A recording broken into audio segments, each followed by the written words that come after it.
么国师团？柯文哲，你别扯了吧，玉文团呢？有那么饭桶的国师团吗？柯文哲本来要寄生上流，结果被上流放生。郭台铭不选了嘛？柯文哲本来要寄生上流，结果被上流放生。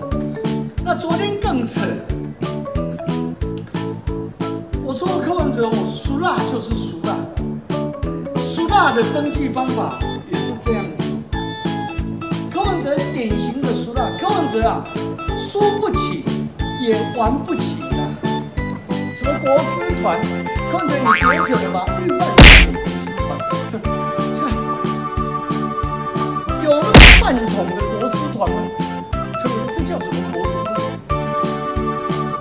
所以我套用柯文哲那句话，柯文哲说政治不难啊，找回良心。不是啦，柯文哲，对柯文哲而言，政治不难，找回爸妈。他昨天下班的时候去找爸爸妈妈。柯文哲昨天下午的登记啊，沦为一场政治闹剧。本来应该是欢欢喜喜的，应该是军容壮盛的去领表登记，他搞成18相送，爸爸妈妈。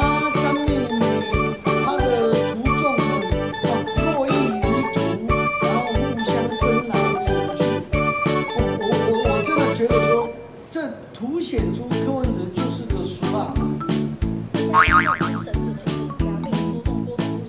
对。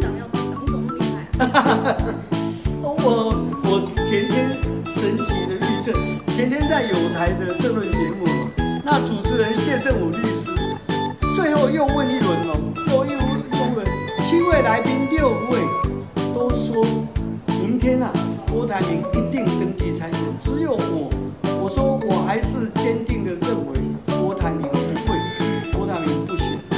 结果在场很多来宾都邀我打赌啊，每个都邀我赌1000份700。结果我当时要是赌了，我现在就赢6000份700。我政治打赌从来没赢过啦，从来没赢过。我如果没有赌注的，就是没有打赌的，我的预言都蛮准确的，都是神预。